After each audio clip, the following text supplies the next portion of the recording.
मुझे अफसोस है कि आप जा रहे हो। कहीं मेरे चाचा बैठे हैं, गफूर चाचा, कहीं मेरा भाई बैठे हैं नीतीश कुमार, लेकिन धर्म अधर्म की बारी आई है तो आज गद्दा चलाना पड़ रहा है तुम्हारे पीठ पर हम लोग को। चिंता मत कर। तो ये जो मन है मत वाला, कहीं हम लोग के गुरु जौहर साहब बैठे हुए हैं, गुरु थे हम लोग के। मुझे अफसोस है, मैं आता हूं कि ये जो मन है माननीय प्रधानमंत्री जी मतवाला भोला ठुमक ठुमक के थिरकता है, चाहे होली हो या कोई हो। जैसे आप थिरक रहे थे और हम कपड़ा फाड़ के पटना में होली गा रहे, ऐसे ही लोगों के लिए ये धरती ज्यों का पृथ्वी खामोश है, वहीं ज्यों का त्यों है। सूफी आए, संत आए, आपके सूफी संत जैसे अरवानी जी बैठ के उपदेश पढ़ा रहे थे, आपने सोचा नहीं कि आपका सत्यानाश क्या हुआ, किसने किया ये बात। उन दिनों में सूफी आए, संत आए और भटकते इंसान को, मतवाला इंसान को, जो बान को बान नहीं समझता, माँ को दूसरे की माँ को माँ नहीं समझता, दूसरे के बाप को बाप नहीं करता, प्रणाम नहीं करता, तो सूफी और मौलाओं ने कहा कि दौलत दुनिया माल खजाना दुनिया में रह जाएगा और मुट्ठी बांध के आया बंदा हाथ पसारे। जैसे जैसे सन 77 में महोदय हम लोग को दिल्ली समझ में आया नहीं। दिल्ली में हम लोग जब आए, राज नारायण जी, जौहर साहब, चौधरी चरण सिंह जी, हम लोग उसी परिवार के लोग हैं महोदय, चाहे मुलायम सिंह जी हो और कोई हो या नीतीश जी उधर जो चले गए हैं। हमारे मुंह में सीधे 32 दांत है, उनके पेट में नीतीश के दांत है जो वहां चले गए। पेट में दांत, पेट वाला दांत बड़ा खतरनाक होता है। तो महोदय मैं सन 77 को याद दिलाना चाहता हूं, हम तो आपसे लड़ाई शुरू से लड़ रहे हैं, ये नई बात नहीं, किसी कारण से नहीं।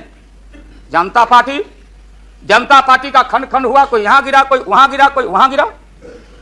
बंगलोर में हम लोग जुटे, नाम का सारा झगड़ा, ये सब बात। लेकिन सन 77 के सत्ता को हम लोगों ने लात मारा था। क्यों मारा? हम सत्ता के भूखे नहीं हैं।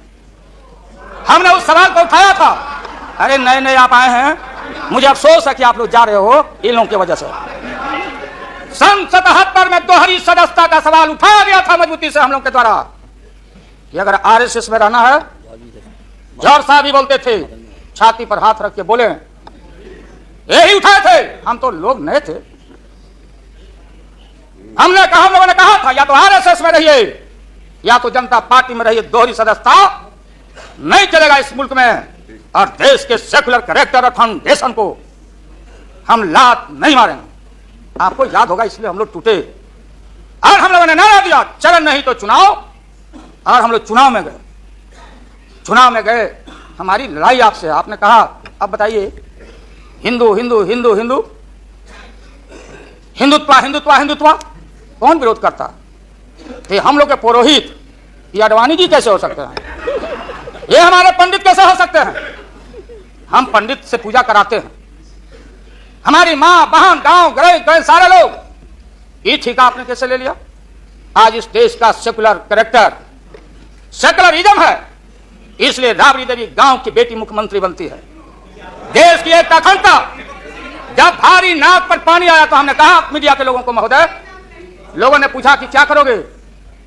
हमने एक कैलेंडर करा दिया, क्योंकि लोग रोज बोलते थे दिल्ली में, नहीं जयललिता जी से पैचअप हो गया, लालू मुलायम में लड़ाई हो गई विगत दिनों में, कोई कुछ। अब हम जो है सो कि पहले बोल देते थे, इस बार हम लोगों ने साइंटिफिक तरीका से काम किया है, समझ लीजिए। क्योंकि साइंस और टेक्नोलॉजी का युग है। आप डंडा पहना छोड़ के अग्नि में प्रवेश कर गए हैं, आप पोखरण में, तो हम लोग ये साइंटिफिक तरीका का इस्तेमाल किया। आप पूछ रहे हैं क्या रूप होगा, क्या रंग होगा? इसमें रंग अजूबा होगा, इस रंग का कोई जवाब आपके पास नहीं होगा। आप जाइए। अभी भी मेरा सुझाव है, हालांकि सुझाव देने का हकदार आपके उम्र के आदमी के लिए हम नहीं जोग समझते, लेकिन आपने कहा था माननीय प्रधानमंत्री जी, पूरे देश के कांग्रेस के लोगों को विन ओवर करने के लिए, संपेती लेने के लिए, कि नेहरू जी ने कहा था कि अटल एक दिन तुम देश का प्रधानमंत्री बनेगा। आपने कहा था, ये लिखा हुआ है रिकॉर्ड में, आपने कहा था। तो आप एक बार नहीं, आप 2 बार हो गए। नेहरू जी तो एक बार बोले, आप हो गए 2 बार। आप तो जान छोड़िए मुल्क का।